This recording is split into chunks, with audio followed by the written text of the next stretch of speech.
Hey everybody, Frank Cox here. Hope you're doing well tonight. I started exactly on time. How do you like that? I'm not at the shop today. I actually have a conference that I got to go to this weekend. And anyway, so I decided to hop back here to the little hotel room thing. It's actually kind of like a cool place. It's a cottage. And I hit the live button. I got super fast internet though. If you were watching last Friday night's the happy hour we did, it was actually 2 hours and 12 minutes, which is a long dang time. And with my brother Aaron, and I had no idea until it was completely over that my signal sucked. So I apologize for that last week, but this week I have like 165 megabit upload. So we are screaming signal. And anyway, at least that's what it's telling me here. So hey, my guest tonight is going to be Mr. Bob Moffatt, aka Ram_Nation58. He's still setting his gear up. He teaches at the school there, and he's just running a few minutes behind. And I'm going to talk to you here for just a minute. If you're excited for Friday night, drop a 10X in the comments. That's the number 10 with an X. I would sure like to see you do that. I'm excited, so I'm going to say it. 10X. Oh, wait a minute. Go down here to the chat. 10X exclamation point. Boy, I'm excited. Hey, what's up, brother Kendall? I'm super excited you're here. What's up, Richard? How you doing, brother? I'm super excited too. I unfortunately I haven't had a chance to get a beer yet, so I've got some super dang cold water that for some reason is thawed out. It's been sitting in my cab of my truck here for a few days. What's up, Dan? How you doing, man? Glad you're here. There we go. So while everybody's jumping in here and we're waiting on Bob to join me, I'm going to share a couple of things with you. Something that I discovered is that if you're viewing this this thing here, put that up on the chat, would you? Lisa's here helping me. There we go.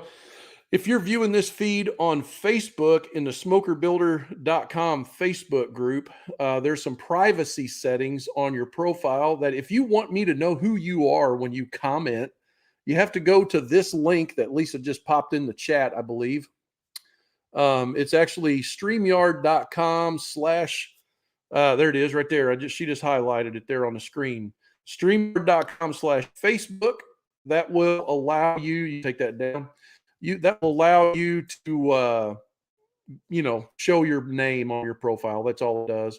If not, it'll just tell me that Facebook user is what it'll say. How you doing, Tom? How you doing, Robert? Glad you guys made it. Once again, we're getting ready to let Bob in here in a minute. He's getting equipment set up there at the college, and he's going to be joining us live from his classroom at the shop down there at Cali College. And we're going to have a good old time tonight. Couple things I'm doing. I'll go ahead and hit those real quick just in case you haven't seen it yet. I have a bunghole sale. If anybody grew up when I was growing up, they remember Beavis and Butthead, and yeah, it's literally a bung, the little bung thing for your thermometer. I found a good deal on those, and I bought hundreds and hundreds of them. And that was because my buddy TJ replied to my email the other day and said, man, I just cannot find those things. So I was like, screw it. I want to go ahead and have those on the site for everybody, and I will ship them worldwide. I just don't know what the shipping cost will be. We just worked that out. If in fact if you can actually place an order on smokerplans.net, I am able to ship it to you somehow. So anyway, get on over there if you want to do that. It's buy 3 of them, get 1 free. So $20 and you'll have, or less than that actually, it's $22 I think with shipping is what it's been coming up. So you'll have 4 of them bad boys. Anyway, they work for 1/2-inch thermometers. I like the heck out of them. They are a machined piece. It's not some little cast iron thing. I mean, it's actually machined. It's a good one. And then also we've got our giveaway here, that little ticker going across the bottom of the screen.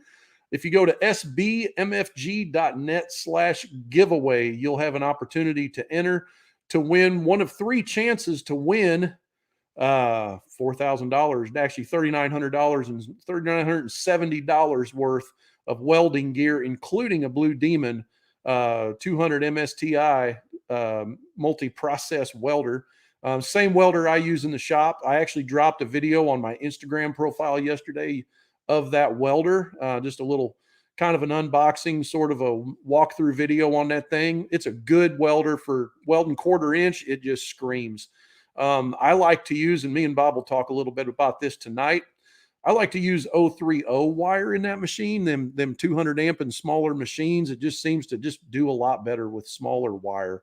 In the past, I've used 035 and wasn't really too thrilled with how it performed. So anyway, what's up, Dave Taylor? Jim, how you doing, brother? Daryl Stites, brother Daryl, doing well. Facebook user. So anyway, if you go on over, if you're on the Facebook group and you want to have your name displayed, go to streamyard.com/Facebook, and it'll let you have permission to show your face on there, your name or whatever. And here we go. We got Mr. Bob Moffatt just popped in here, and I'm going to bring him on. What do you say there, young man? How you doing? Well, I'm just running my tail off. You know, I did like 4 or 5 projects right before I walked out here. I'm going, golly, it's 4:30 already. I got to go get cleaned up or something. I didn't have nothing. I didn't have my iPad charged or nothing. I'm going, why, you idiot, man, I got to get around here. So sorry. I was running and gunning, man. Hey, what's BFD mean? Can you hear me? Barely. Uh-oh. And I've turned my audio up. Can you hear me okay? Yeah, I got you loud and clear. I got a lavalier on, so. Okay. Anyway, what does BFD mean? A Bentonville Fire Department. And, Yeah. No, I'm telling you, man, you don't want to mess with Blue Demon. I know, right? It's Blue Demon, and you better not forget it, see. I know, right? That's what they're saying. It's Blue Demon. Yeah. I had a TSA guy ask me that. I think it was Oklahoma City. I was flying out. He said, what's that mean? I said, I'll tell you. I told him what it meant. I said, you don't ever forget it. And he goes, oh, I won't now. I won't. Brian DePaul.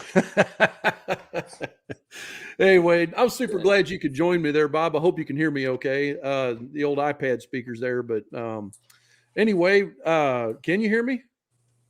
Hey, guys, can you guys hear me okay? In the drop it in the chat there if my audio is okay. It sounds low. Don't say it, LOL, he says. I'll turn my gain up a little bit. How about? Where is it? How's that? A little bit better, Bob? Nope. Oh, well. We'll have to press through, won't we? BSBBQ, what's up, brother? Okay, yeah, they're saying loud and clear. So, anyway, so we were just chatting about that Blue Demon MSTI 200 welder a little bit ago. And how do you feel about that welder? You ran the TIG on that when you was up at my place last. I did not get to. I think I ran a little bit of the wire. I was impressed with it. I mean, but I didn't get to go full Monty on it. You know, I didn't get to get some time on it. You know, like I normally do. But I mean, what a great little machine. Yeah.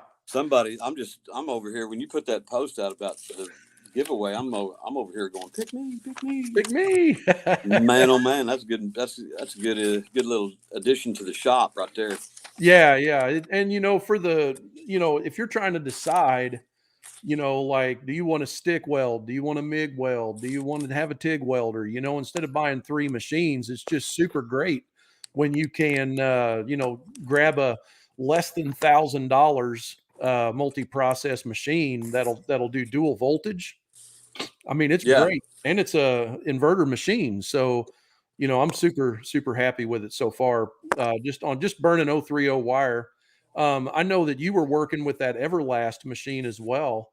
The 200, the Cyclone. How do you feel about that machine compared? Man, I'm telling you that all those little machines, they just seem to scream. They just want to weld, And you mentioned 030 wire, and for the lighter gauge work, 035 is extremely versatile in, thick to thin. But when you get on the little inverters, like this Cyclone 200 and the Blue Demon machines and some of those, To me, it seems like the 030 wire just opens up a big old window of possibilities. I mean, you can run it hot and you can tack together some stuff and you can fabricate some pretty heavy stuff, really.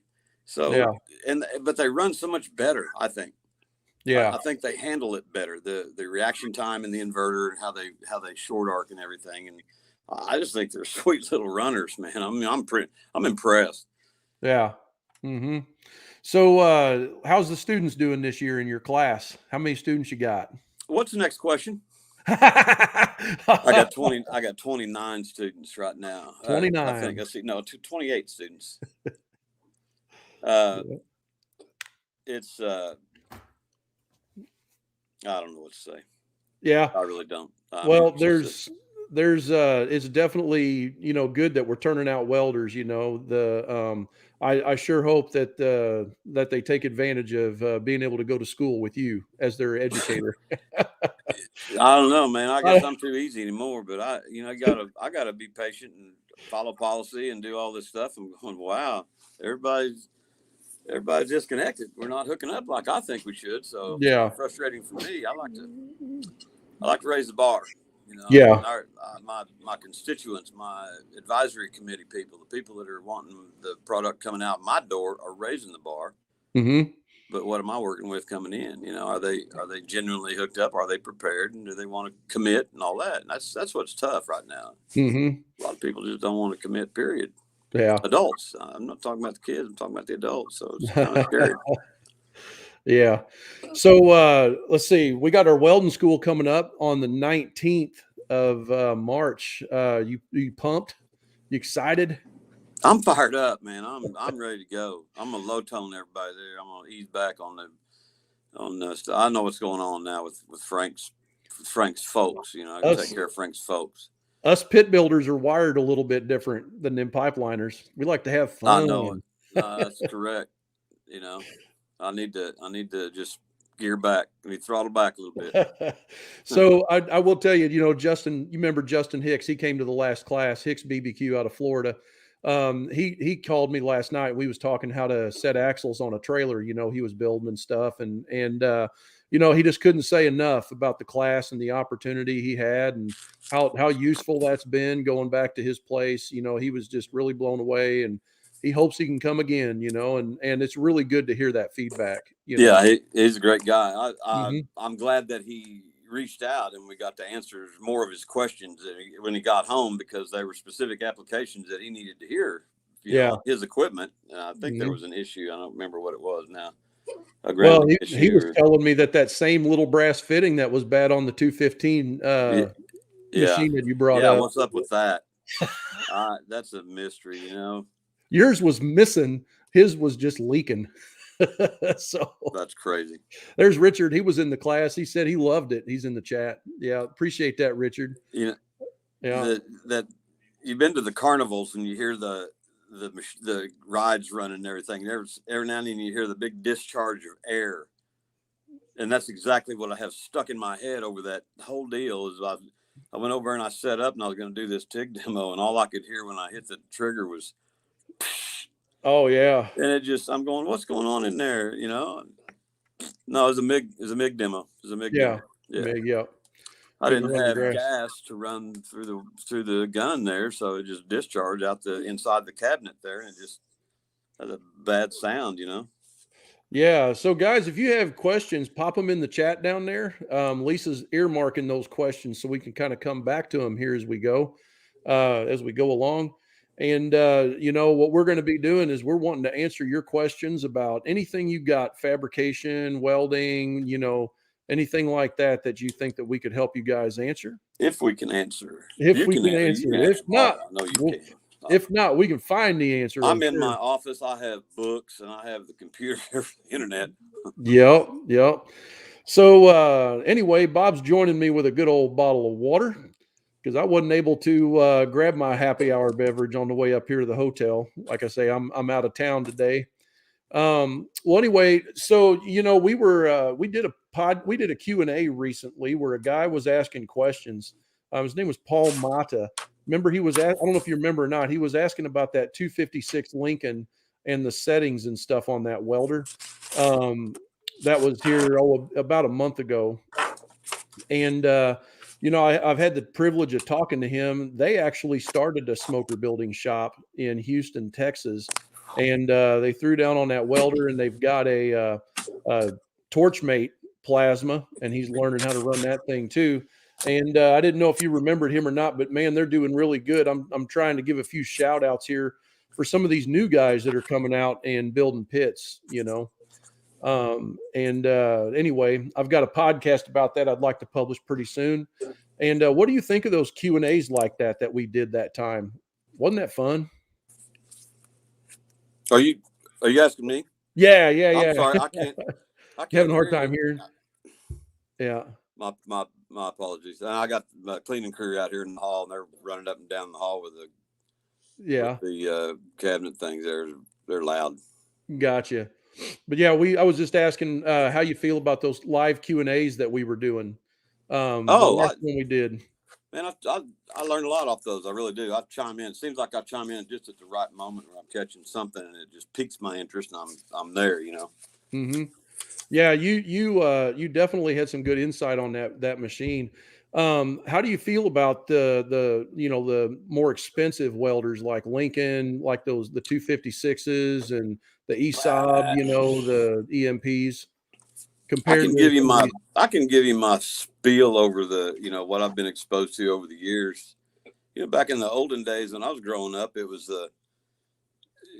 think of the tombstones and the round tops are old Lincoln stick machines. That's what everybody had in the garage and in schools too. But for wire feed, it was always Miller. Miller's arc was refined, man. It was smooth and it was crisp, and it seemed like Lincoln was a little bit rough. And I'm talking mid 70s, early 80s for all you guys out there that just, Lincoln was a little rough in the wire feed game, the arc features and whatnot. Along comes inverters and R&D, and they're squabbling. They're doing these programs and procedures on pulse and surface tension transfer, STT, and rapid metal arc or rapid metal deposit, RMD for Miller. And it got fascinating. And so, Lincoln was always big on the engine drives. I mean, it kicked some rear end on that heavy equipment, and Miller always kicked butt on the wire feed, in my opinion. And then even though Miller had they had the big 40s, they had the stick machines, but to me, they're kind of equal now. I mean, everybody's got a really good engine drive. Everybody's got a good wire feed unit. We've refined the processes. I think these high-end machines are highly capable of lasting a long time, but I'm not scared of these little players coming into the market, the ones that are affordable by hobbyists. Yeah. People that are interested in getting their foot in the ground on building some stuff. They have some capabilities. If you understand the process and don't violate the rules of trying to carry too much metal and going downhill and welding through rust and paint and poop, if you really kind of know what's going on and understand a volt and a wire feed speed, man, you can put together some cool stuff, really. So, yeah. Well, hey, Dan had a question here. How many amps? He's referring to that Blue Demon machine. That machine is 200 amps. It'll do every bit of 200 amps. What I do like about it and the Everlast is that you've got that adjustment where you can fine tune. It sets it to 0, and then you can set it a little bit higher or a little bit lower, and it kind of gives you a good indicator about where you're set. But at 240 volts, it'll do 200 amps, and then if you go down to 120 volts, it goes about 140 amps on that. So your input 120, you plug it into a wall circuit, a dual voltage, so you can plug it into 230 or 240 volt, right? Yep. Now, to clarify, I mean, you said it go all the way to 200. I'm not doubting that, but what is that? You have 035 wire in there. Is that maxed out on the scale, or is that something down a little bit lower? Because it was a little lower. We're not setting amps on the machine. We're setting wire feed speed, are we not? Well, it's kind of like an auto set. So, okay. Yeah. So you set your material thickness, and of course the scale, it does not say 1/4 inch. It goes up to like, just under quarter. but synergic, and that's another super fine advantage for people just getting into the game. If they don't know how to set a machine, don't know what to see and listen for, click it on over under that help me synergic auto set, and pick your thickness and your wire feed speed, or I'm sorry, thickness and your wire diameter. Yep. Bang, you're real close. Yeah. So on the 035, it wouldn't say 200. It'd go up to like 197 or something. And then on the 030, it'll say 200 on 030 on that auto set feature there. Now then you've got the fine tune that you can do with that amperage or voltage, whichever setting. It's amperage, that amperage setting. You can like go plus 10 or minus 10 above that middle ground. If you remember that. And that's wire feed speed. Okay. Yeah. It won't be volts. You can't go up and down 10 volts on, I wouldn't think you would be able to. Mm-hmm. So when you do a click on that, to go up in voltage, is it a detent? Is like one click and 1, 2, 3, 4? And it's like a rheostat. It's totally fluid. Yeah. Infinite. Yeah. Infinite. And it does display a, plus minus, if it's like 0.0 or 0.5 or, whatever the scale goes up to. I said 10. I could be wrong about that, but I think that Everlast Cyclone machine does that too, I believe. Oh yeah. It does. That fine tuning. It'll get you in the ballpark, and then you can go up 1 volt, down 1 volt. So there's a 2 volt swing, and then you can go up 10, down 10 in wire feed speed. Gotcha. Yeah. And it's real close. Mm-hmm. Yeah. Over the years, you see all these charts, and the charts inside these machines are pretty close too, but they don't take into consideration your joint configuration, your direction of travel. They miss a few things. So I think it's nice to have that final tune going up and down in wire feed speed or volts. Mm-hmm. Oh yeah, absolutely. And hey, if you guys are joining us, don't forget, get on over there after this deal. We don't leave yet. Get on over to the link below, sbmfg.net/giveaway. Enter to win one of those Blue Demon machines we're kind of talking about here. Anyway, there's a ticker going down at the bottom. But Dan had another question here I wanted to get to. He's asking more of a fabrication-related question there. When welding flat or butt, do you push, pull with a MIG and vertical up or down? The old debate there. Preference push and vertical down. What do you think?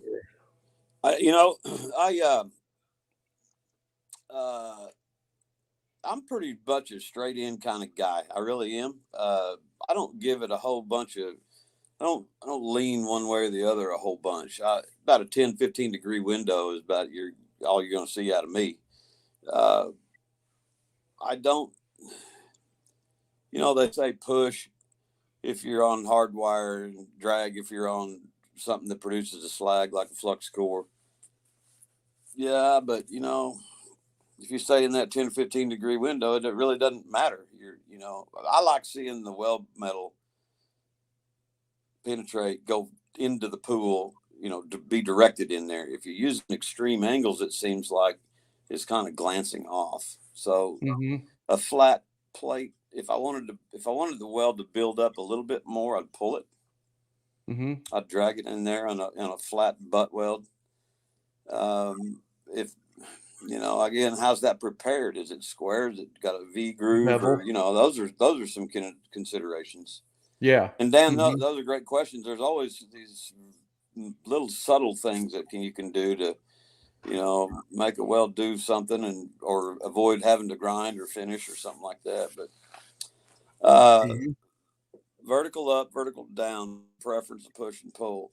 Well, if I'm running a downhill route pass or an outside corner joint first pass, we can go downhill and stay inside the gap. Everything after that, if it's heavy material, I'm going uphill, and you'll see me almost drag it like 10, 15 degrees, but I'm pointing it down when I'm going uphill. Yeah. And that seems weird to a lot of people, but to me, it's how I get my welds to lay flat, and my wire is always on fresh, clean weld or fresh, clean metal. and the pool's below me. I don't put the wire in or on top of the pool per se. Mm-hmm. If I'm going uphill, the pool's below me, below the wire. Yeah. And it's one of those subtle things that, I want it to stick there. I don't want it to fall out in my lap. I don't like to drop it. So. Yeah. That's a great question, Dan. So, as far as like positioning and things like that, the most common joint that we'll do is an open outside corner or an inside corner on like a firebox where it's meeting the cook chamber tank, the vessel, or just welding up the firebox itself. And I always drag pretty much on everything just because we're not trying to pass a pressure test. If you're one passing, absolutely. Yeah. What's the thickness of the material? Quarter. Oh, yeah. Shoot. Yeah, you bet. Yeah, it's always seemed to do me good, especially if I've got a little bit of just a tiny, tiny little gap. Yeah. In there, you get full penetration. You'll see that bubble back on the inside, on the other side of it. And, you burned in real good. You can just see your heat trail, Quarter inch. I can remember a job that I had, and I had the outside corner joint fit up. It was some kind of a mist eliminator thing. It's a cool deal, but it was quarter-inch plate. And I fit it up, and I was running one of those old-time Miller CP300s, the hand crank. They're 3-phase. That's why they run so super sweet. Mm-hmm. And I would drag the wire down a little bit to get in that joint. Mm-hmm. And then I'd just kind of pause and let it go out to the sides, or maybe I washed it just a little bit. Man, I didn't know I was stacking quarters in there, but that's what it was. Wow. I mean, it was pretty nice. I may have even done a little tuck on the sides, I do remember the engineer walking by going, where'd you learn to do that? Well, right here. I just taught myself out. I thought it was cool. Just a minute ago. On the job. Yeah, that's great. On the job. Things are running sweet, man. Yeah. I didn't want to be like one of those guys that put scratch marks on the machine, though. I always laughed at those dudes, The ones that put for their settings, you mean, or scratch marks where the knob goes? They're rotating dials and stuff, or they go over and they put a scribe mark right there. Yeah. And I'm going, I walk by machines like that and I laugh because that means that the humidity and the stars were just right that day at that setting, and it worked for them. The I guarantee humidity. it doesn't work anymore. Yeah, that's good. That's good. Yeah. So let's see what else we got going. What was FabTech? When is FabTech? FabTech's gonna be it's gonna be back in November. Back in November. So Atlanta, I'm pretty sure Atlanta is November. Yeah. And I definitely want to do FabTech Atlanta. Yeah, I do too. I want to do some things there. Some crazy things happened last time I was there. Yeah. And this year I want something to happen that two things if I can pull it off, really. But yeah. Have you heard of any real cool new things that are going to pop out about that time or somewhere in between now and then? Any new cool welding gear or anything in the industry? No, maybe I'll get that. That's about the time I get my first 500 done or something. I don't know. Yeah. I don't know. I'm looking forward to it, but I haven't planned out that far. Yeah. Yeah. I haven't fully planned out next week there. You caught a glimpse of it though. Yeah, I did. See, we got another question here from Richard. Let's get that up here. Richard says, when I weld uphill, it looks like candle wax that's dripped over the edge of the candle. Can you point out something on that, maybe, Bob? Richard, give me a recipe here. When we ask for a recipe, what's the material thickness, the joint configuration, and your volts and your amps and your wire diameter and your gas mixture if you're running a gas? Yeah, pop that down in the comments there, Richard, and we'll try to get you a better answer on that. It could be any of the above, is what I would say. I know when I've had trouble with that, usually it's got something to do with travel speed or something like that, or the angle of my gun. If it's dripping, it's too fluid. Mm-hmm. And if it's too fluid, are we using too much voltage on thin material? Again, that's one of those questions, I mean, that's a scenario. We've got to have that recipe. The recipe first, so we like this problem solving thing too. Yeah. Hey, and folks, by the way, and Frank knows this, if there's something going on that you need help with. I've always kind of been around to help. I'm curious, and I want to solve these things. It's always a challenge, I think. And I don't know it all, but what I learned off this old guy over here, I can pass it on to somebody else. Yep. But if you ever have a problem and something's going on, we have the ability to pop it up on Zoom. We go out and mock. Yeah. We go out here and mock it up right here in the shop. And if you want to do a Zoom, you go, wow, okay, I see it now. That's okay. That's what I was doing wrong. Yeah. 5/16 thick material, 035 wire, 18 volts, 270 on the wire feed speed. 270. That sounds up there. Yeah. What machine are you using there, Richard? If you can pop it in, I'll hop it up here. Anyway. What machine? Because if I'm going uphill on something like that, 5/16, and I know the machines that I'm running, I'm thinking like 17.2 and about 200 on my wire feed speed. It just seems like that's a nice, crispy short arc that you can control. A titanium 200. Yeah, I have the Vulcan Omni Pro 200 or 220, and I have the other Stick and Tig, the brother to that one. I don't remember the name of it. Yeah, Power Tig or something. I have those two, so they're related to the titanium 200. But I haven't directly run that titanium. Yeah. So, Richard, have you tried to turn it down somewhat? Can you go down to, let's try 17.5 and 200 and see if it doesn't stay within your reach there without dripping out?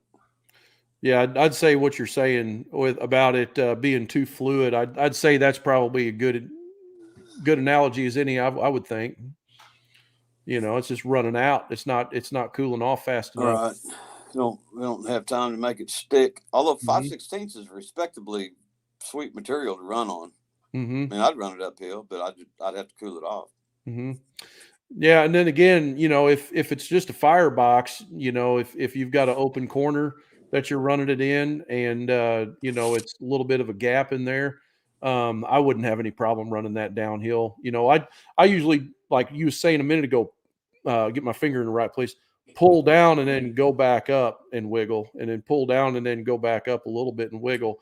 That way you turn in, lead the puddle a little bit, and then come back up is what I've found. Lazy triangle both ways. You need to fill something, camp out inside the groove up above a little bit, and then bring it back down and wash if you're going up. Little tuck motion going downhill. You can come down in the middle and go to the side and lift up. Come over and lift up. Each one of those just a little bit. Let me get my hands around. Hey. That's kind of tricky. Go a little diagonal. Each time you tuck, it's like a diagonal. And you can really kind of put a figure 8 cat paw looking thing in there downhill, and then hit it with wire wheel. You're done. Yeah. It's not a deep penetrator, but yeah. Speaking of wire wheel, that was a question I was going to ask you tonight. Like, as far as abrasives go, what's your favorite? Like I use these because they're cheap, and then I like these though when I can afford them. Yeah. I can't afford the one I really want, man. Wow, that thing got expensive, and that was that third diamond cut brush. Yeah, that thing's man, bad, oh man, what a game changer that was.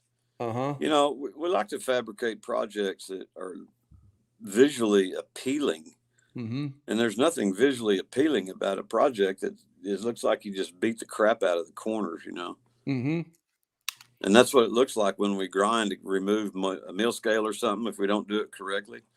And that was a beautiful thing about that the diamond cut brush is it picks that mill scale off. I can't stand mill scale. It's you weld through it. It starves your weld pool of fluidity and doesn't make things work right.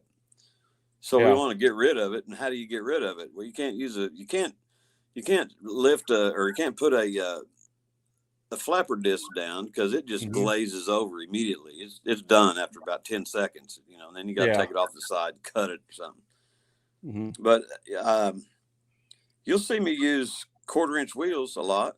I just have them lay flat. I don't like to cut into the material. I use the 1/8 inch to clean things as far as a groove weld that's like a stick or something that we're doing on pipe. Wire wheels for sure. Cup brushes. I'm probably, not a whole lot of people run cup brushes anymore. I like them. Just got to remember to keep my belly out of the way, Yeah, they can get mean. Can't let go of the trigger. Yeah, I know, right? They're pretty brutal. Yeah. I fixed a grinder that I've had for a long time. It's a 9-inch Makita. Yeah, I think you may have seen it when you're down here. Yeah. I put a wheel on it the other day, and I did a demonstration. I beveled a 6-inch pipe in about 3 minutes. The half of it that was up on top part of it had a brand new 1/4 inch disc on there. When I started it up, I was going all over the place because all the torque and everything. That's a heavy little unit, but man, that's all we had back in the old days. Yeah. So as far as abrasives, I could put some 36-inch sanding papers on that thing and just cut right through. You got to be careful. You cut right through and make 1/8 inch out of 1/4 inch in a hurry. Yeah, no kidding. You try to find the best deal. You try to find something that's going to stay with you and last. So you got to use it correctly. I will say this. If anybody is in the market and you're investing in a grinder, take a look at a variable speed. Long term, I think it is the best choice because you can control that RPM. You can make things cut better. You can make your abrasives last longer. It's all about control anyway. So we could throw a safety factor in there,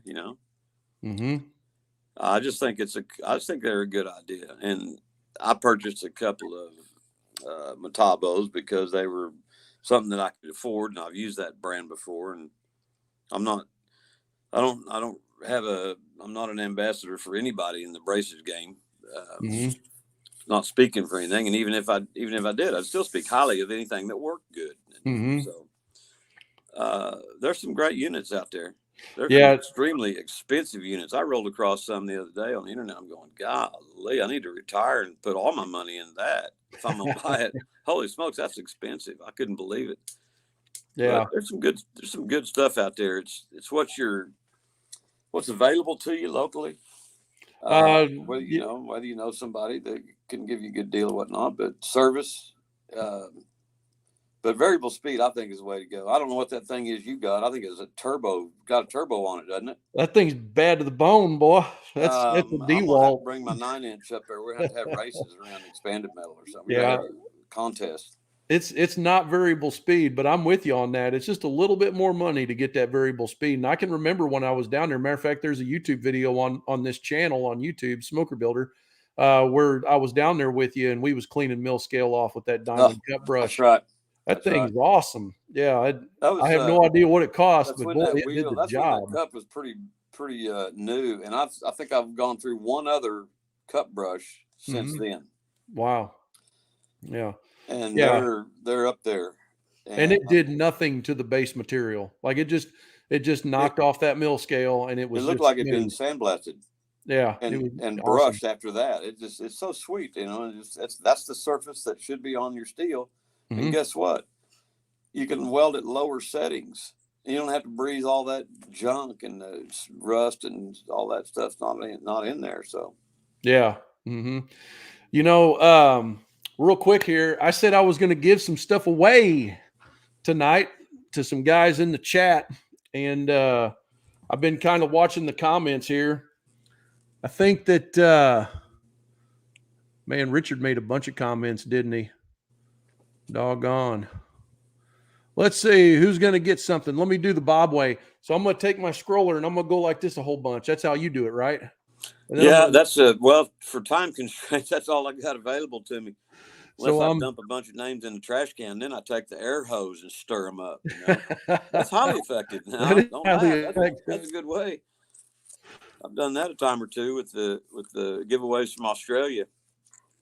Stir them with an air wand. Yeah.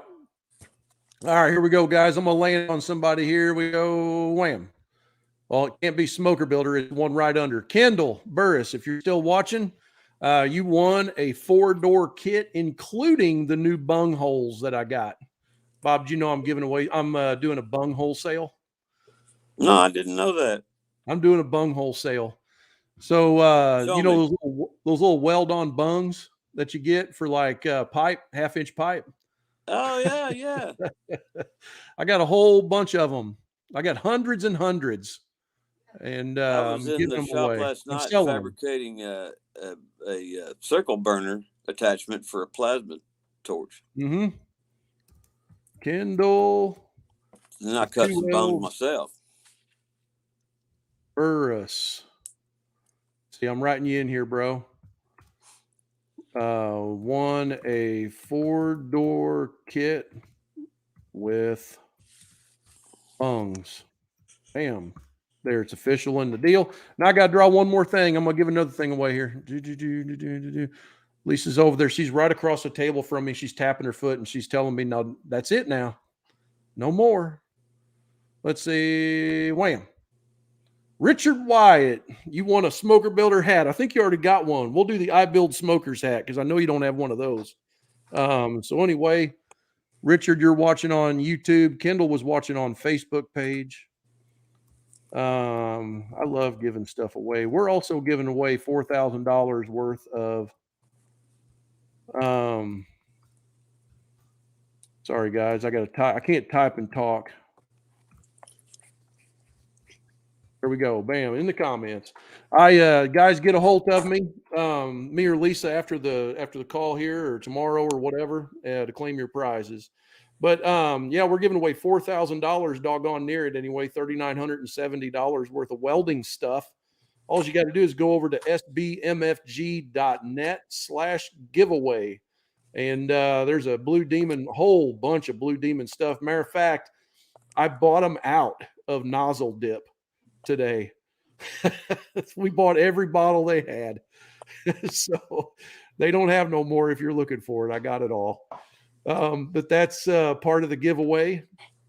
There's nozzle dip, there's MIG mist in the spray bottle, there's tickets to come see me and Bob live at the welding school. First prize is 2 tickets, second and third prize is 1 ticket each. There's a lot of stuff in there. Hoods, welding wire, I mean all kinds of goods. So get on over there, sbmfg.net/giveaway. The contest is over on March 19th. And anyway, who doesn't want to win a bunch of stuff anyway? I know I do. Well, I do too. What was that thing you entered the other day? That was a cool giveaway. What was that little table thing? What's that? It was like a router table looking thing or some kind of a sketch table thing or something. I saw you tagged me in it or something. You and Shop Girl tagged me in it. I was trying to think what that is. I'll have to go look it up later on. It's pretty cool. Boy, you got me. I've been working on my lights and that little runner cabinet out here. I put stainless tops on it. Yeah. And beefed it up a little bit. I put plywood in the bottom of it. The legs are all spindly now. It's all nice and tight and put bigger catchers on it. I think I want to strap myself on so I can go for a luge ride down one of these hills over here. There you go. Get frisky, you know. Yeah, buddy. Hey, Richard, I was just reading some comments. You said you went down to 17.2 and 200. It didn't change anything? Mm-hmm. That seems really odd because that's pretty good swing there in settings. Yeah, that is a huge swing. I mean, to me anyway, a half a volt makes a big old difference. I can see it, smell it, taste it, but 1 volt is a bunch in MIG welding, especially going uphill. So anyway, I've got to spend some time in that 200, the titanium. I would like to look at it. I'm a little fearful of going back in Harbor Freight because that's where I broke my toes, you know. I know, that's terrible. Jeez, man, I'm not over that yet. I got to wearing my Brunt work boots. There's a call out, shout out for Brunt. Yeah. It's actually more comfortable to wear those than my little sneaker things, and because of the heavy socks, you know. Pushing on the side of my toe over there, it's walking funny. Yeah, it's not from being old either. It's from having broke toes. Yeah, right on. Well, I'll tell you what, Richard, get a hold of us. You got my number, and we can get something set up to talk to you a little bit more about that. And guys, if you haven't yet, if you're interested in hanging out with me and Bob for, I don't know, it's about 12 hours. It actually winds up being closer to 18, I think, but we say 10 to 12 hours in the class there. March 19th, we'd sure love to have you come up. And, it'd be great to meet you in person and let you waste a bunch of my wire and a whole bunch of metal. That'd be fun. I like that. So come on up, guys. And you know what? Thanks for hanging out with me and Bob for happy hour. And I'm doing this every Friday night. And who's going to be my guest next time? I don't know. We'll see. I'll have somebody on every week. I'll be out in the shop cleaning material and mocking up some welds for these guys, and they gets their questions in there. And we can just pull the trigger. That's right. There you go. Right on, Bob. Thanks for joining me. And I hope you have a good time tonight at the art thing. That's going to be cool. Okay. Thank you. All right, guys. We'll see you later. And keep your smoke thin and blue.